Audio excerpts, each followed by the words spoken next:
Hello, good morning, good afternoon, and good evening.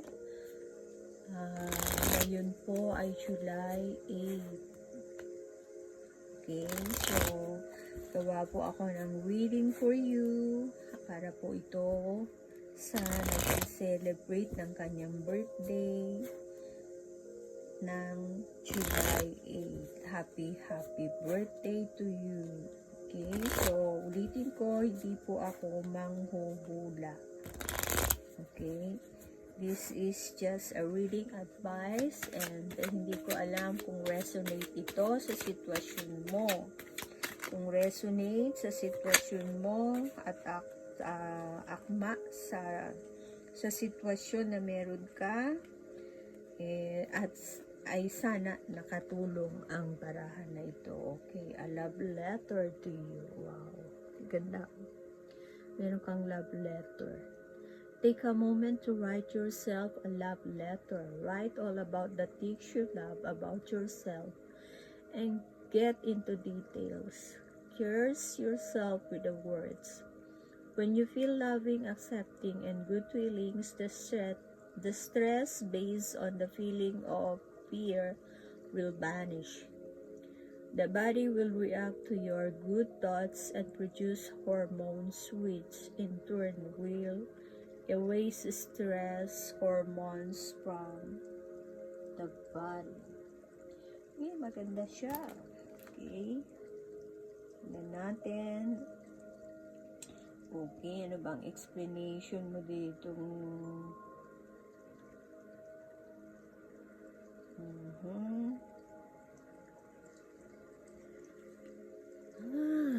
Okay, a love letter for you. Okay.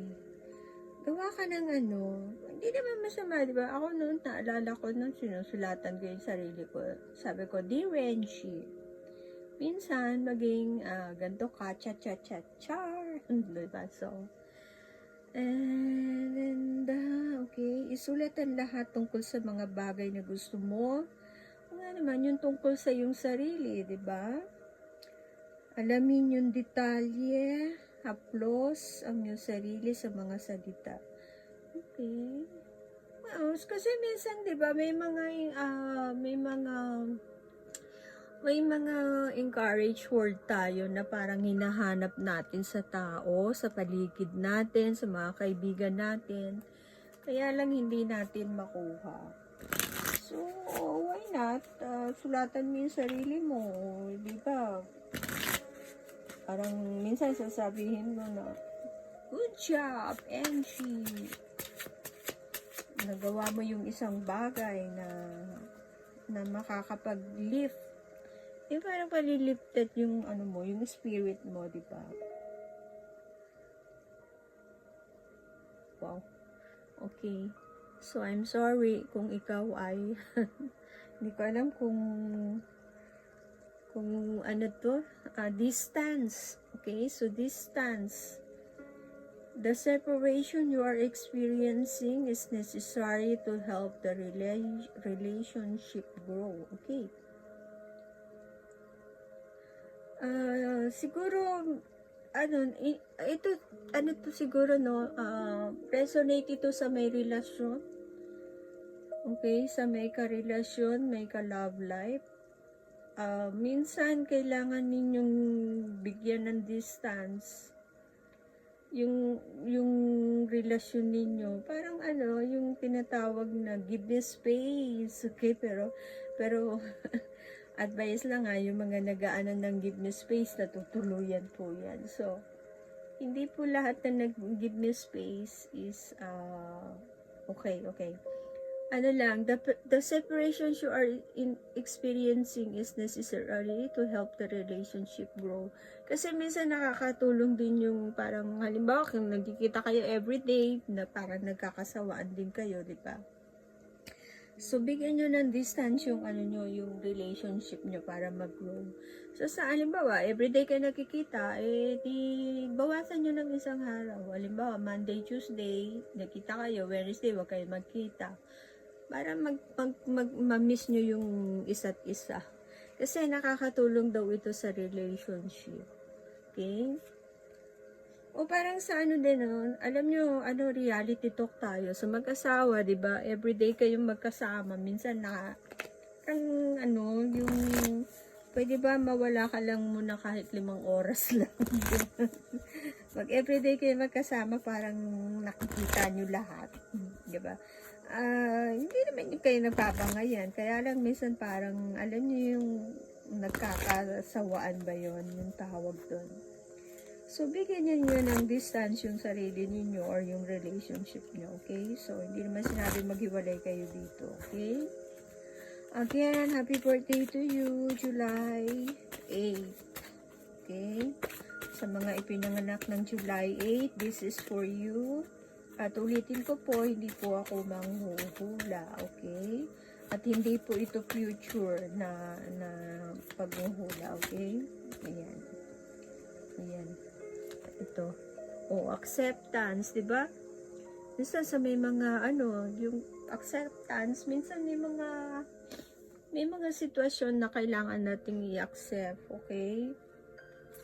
Ano ba yung sinabi niya sa acceptance? See yourself and others through the eyes of the angels with unconditional love and acceptance. In this way, you inspire and lift everyone to their highest potential. O, diba? Sa ganitong paraan, mai-inspire mo at malilift mo yung iba, yung ibang tao sa kanilang mga potential. O, diba? Halimbawa, yung boyfriend mo, baka kailangan niya ng konting space. So, at least ano mo siya, diba? Okay? Yan. Acceptance. Sulatan mo yung sarili mo. So, yan. So, bigyan mo ng distance kung ano man yung relationship na meron ka. Baka minsan naaway mo na yung sarili mo, diba? Joke lang. Hawain yung sarili. Minsan meron naman, diba? Totoo. Okay? So, yan. Ang iyong card. Okay, acceptance, pagtanggap sa sarili mo para makita mo yung mga tao, okay? Mga nangyayari sa paligid mo or sa sitwasyon ng relationship nyo, di ba? Baka hindi na healthy yung yung relationship nyo, kailangan mo nang tanggapin, di ba? So, ngayon, sulatan mo yung sarili mo kung ano yung gusto mong mga encouragement para naman makatulong sa pakiramdam nyo at makapag-produce ng magandang hormone sa atin. Ma-erase yung negative. Think positive always, okay? So, this is your reading. Acceptance, distance sa relationship, and a love letter para sa iyo. Okay? Kasi hindi naman po yung typical na siguro na susulatan mo. Nasa sa'yo naman. Wala naman masama kung susulatan mo, di ba? Magandang din naman po yun. So, okay. Happy birthday to you. July 8. Okay? So, enjoy your day.